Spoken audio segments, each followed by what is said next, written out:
Hello everyone, very welcome to a new video. আজ আমরা English গ্রামারের একটা খুবই প্রয়োজনীয় অংশ শিখব।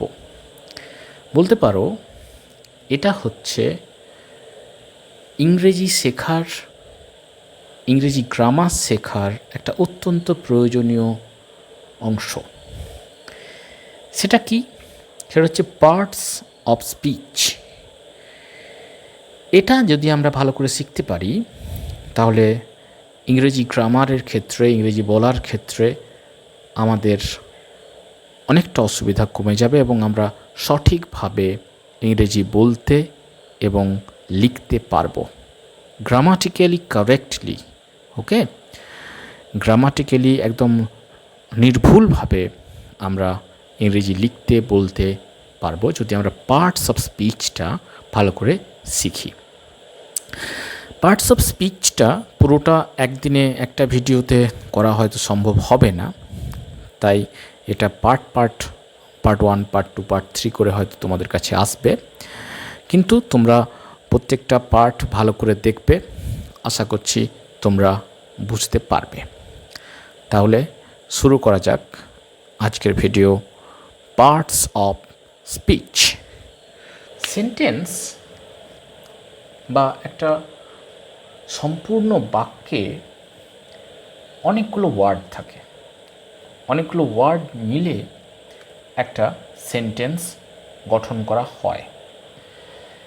এই যে প্রতিটা বাক্যের প্রত্যেকটা যে ওয়ার্ড, এদের ধর্ম অনুসারে এদেরকে 8টি ভাগে ভাগ করা হয়।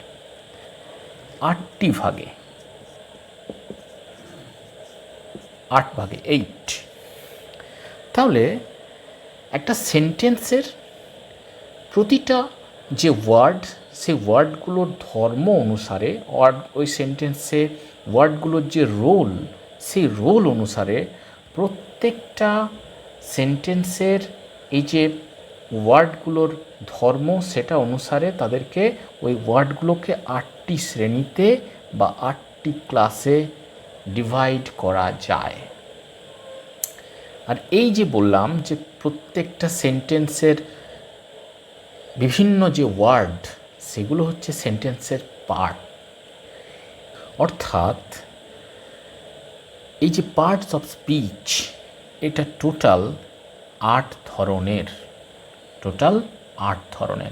কারণ আমি প্রথমে বলেছি যে সেন্টেন্সের যে ওয়ার্ড, একটা সেন্টেন্স যে বিভিন্ন ওয়ার্ড নিয়ে গঠিত হয়, সেইগুলোই হচ্ছে সেন্টেন্সের পার্ট।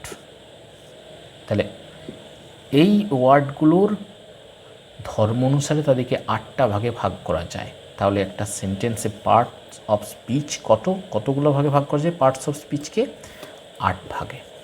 এটা ভালো করে মনে রাখবে, পার্টস অফ স্পিচ হচ্ছে 8টা। এই যে 8টা পার্টস অফ স্পিচ, এটা কি কি সেটা একবার দেখি। ওকে, তাহলে পার্টস অফ স্পিচ 8 ধরনের, কি কি সেগুলো আমরা দেখব এবার। ফার্স্ট হচ্ছে নাউন। প্রথম হলো নাউন।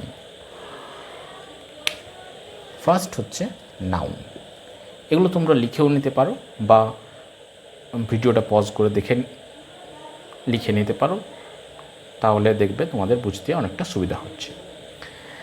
প্রথমে হচ্ছে নাউন। নাউনের অর্থ কি? নাউন মানে নাম। নাউন অর্থাৎ নাম, যা কিছুর নাম হতে পারে, সেটা এনিথিং। যেমন কোনো ব্যক্তির নাম হতে পারে, কোনো বস্তুর নাম হতে পারে, কোনো স্থানের নাম হতে পারে, যা কিছুর নাম বোঝালে সেটা হচ্ছে নাউন। জাস্ট মনে রাখবে যে নাউন মিনস হচ্ছে নাম। যেমন বয়, যেমন গার্ল, ঠিক আছে, যে কোনো নাম। যেমন ধরো রাজেশ, যে কোনো একটা নাম, যেমন কলকাতা,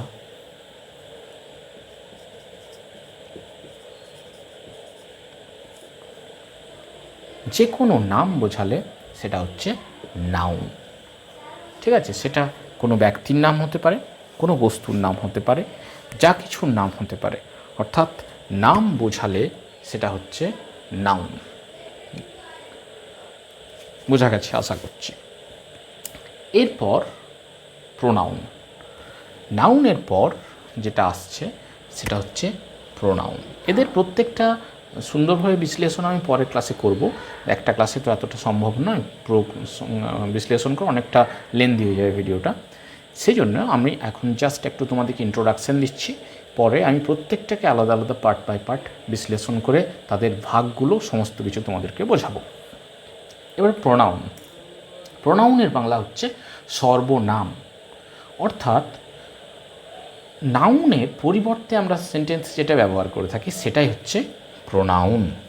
নাউনের পরিবর্তে একটা সেন্টেন্সে বারবার নাউনটা ব্যবহার করলে সেন্টেন্সটা শুনতে অতটা ভালো লাগে না, সেই জন্য আমরা নাউনটার পরিবর্তে প্রোনাউন ব্যবহার করে থাকি। The boy is playing, he is playing in the field. এই যে দ্য বয়ের জায়গায় আমরা ব্যবহার করলাম হিটা প্রোনাউন, বা দ্য গার্লের জায়গায় সি। ঠিক আছে, বা উই বা ইউ, এগুলো সব হচ্ছে প্রোনাউন।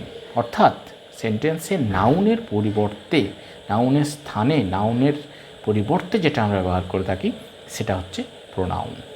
আশা করছি বোঝা গেছে। এরপর আসছে ভার্ব। ভার্ব কাকে বলে? ভার্ব হচ্ছে ক্রিয়াপদ। ভার্ব অর্থাৎ ক্রিয়াপদ, যেটার দ্বারা কোনো কাজ করা বোঝায়, সেটা হচ্ছে ভার্ব। যেমন যে কোনো কাজ, যাওয়া গো, ঠিক আছে, লেখা রাইট,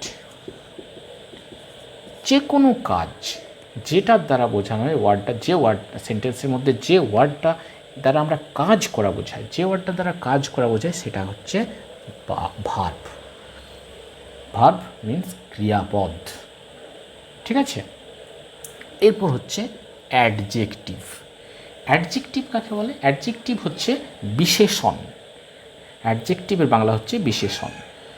এখানে কোনো সেন্টেন্সে যে ওয়ার্ডটা দ্বারা নাউনের সম্বন্ধে কিছু বলা হয়, সেটা নাউনের দোষ হতে পারে, নাউনের গুণ হতে পারে, নাউনের অবস্থা হতে পারে, যা কিছু হোক, নাউনের সম্বন্ধে যেটা বলা হয় কোনো সেন্টেন্সে যে ওয়ার্ডটার দ্বারা, সেটা হচ্ছে অ্যাডজেক্টিভ। অর্থাৎ যে ওয়ার্ডটা দ্বারা সেন্টেন্সের মধ্যে নাউনের দোষ, গুণ, অবস্থা ইত্যাদি বোঝানো হয় সেটা হচ্ছে অ্যাডজেক্টিভ। যেমন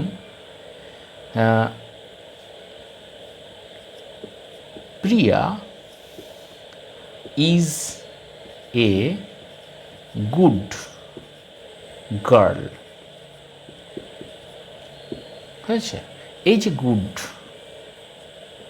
প্রিয়া নাউন, এর সম্বন্ধে বলা হয়েছে যে সে ভালো মেয়ে। তাহলে এই যে গুডটা হচ্ছে অ্যাডজেক্টিভ। গুডটা অ্যাডজেক্টিভ, এটা একটা ভালো গুণ। ঠিক আছে, তাহলে এটা হচ্ছে অ্যাডজেক্টিভ। তাহলে যে ওয়ার্ডটা দ্বারা সেন্টেন্সের মধ্যে যা দ্বারা আমরা নাউনের দোষ, গুণ, অবস্থা বোঝাই সেটা হচ্ছে অ্যাডজেক্টিভ। ওকে, এরপর অ্যাডভার্ব। অ্যাডভার্ব কী জিনিস না? অ্যাডভার্বকে আমরা ক্রিয়া বিশেষণ হিসেবে ব্যবহার করতে পারি। ঠিক আছে, অ্যাডভার্বটা হচ্ছে ক্রিয়া বিশেষণ হতে পারে, বিশেষণের বিশেষণ হতে পারে, বা ক্রিয়া বিশেষণের বিশেষণ হতে পারে। ঠিক আছে, তাহলে ভালো করে বোঝো আরেকবার। ক্রিয়া বিশেষণ হতে পারে অ্যাডভার্ব, বিশেষণের বিশেষণ হতে পারে, বা ক্রিয়া বিশেষণের বিশেষণ হতে পারে। একটা উদাহরণ দিই তাহলে বুঝতে পারবে। যেমন সি ওয়াক্স ফাস্ট। এখানে দেখো ওয়াক্সটা হচ্ছে ভার্ব, হাঁটা, হাঁটছে সে, এটা কাজ করা। কেমন হাঁটছে? জোরে হাঁটছে। এই যে জোরে, এটা ক্রিয়া বিশেষণ, অর্থাৎ হাঁটাটা কেমন, জোরে। তাহলে ভার্বের সম্বন্ধে বলল, তাহলে এটা ক্রিয়ার বিশেষণ হিসেবে কাজ করলো। হাঁটাটা কেমন, না জোরে হাঁটছে। এই যে জোরে, ফার্স্ট, এটা হচ্ছে অ্যাডভার্ব। আরেকটা উদাহরণ যদি দিই তাহলে তোমাদের বুঝতে আরেকটু সুবিধা হবে। যেমন ধরো, যদি বলি, যেমন বললাম একটা উদাহরণ যেটা আগে দিলাম, প্রিয়া ইজ এ গুড গার্ল। তাহলে প্রিয়া কি গুড, কতটা গুড, না ভেরি গুড। এই যে ভেরি, অর্থাৎ বিশেষণের বিশেষণ, বিশেষণটার গুডটা একটা বিশেষণ, কেমন গুড, কতটা গুড, না ভেরি গুড। এই ভেরি, ভেরিটা হচ্ছে অ্যাডভার্ব, অর্থাৎ এটা হচ্ছে বিশেষণের বিশেষণ। তাহলে অ্যাডভার্ব সম্বন্ধে আশা করছি বোঝা গেল, যা একটা সেন্টেন্সের মধ্যে যে ওয়ার্ডগুলো দ্বারা ক্রিয়ার সম্বন্ধে কিছু বলা হয়, ভার্বের সম্বন্ধে বা অ্যাডজেক্টিভের সম্বন্ধে বলা হয়, সেগুলোই হচ্ছে অ্যাডভার্ব। নেক্সট আসছে প্রিপোজিশন। প্রিপোজিশন কাকে বলে? সম্বন্ধসূচক অব্যয়।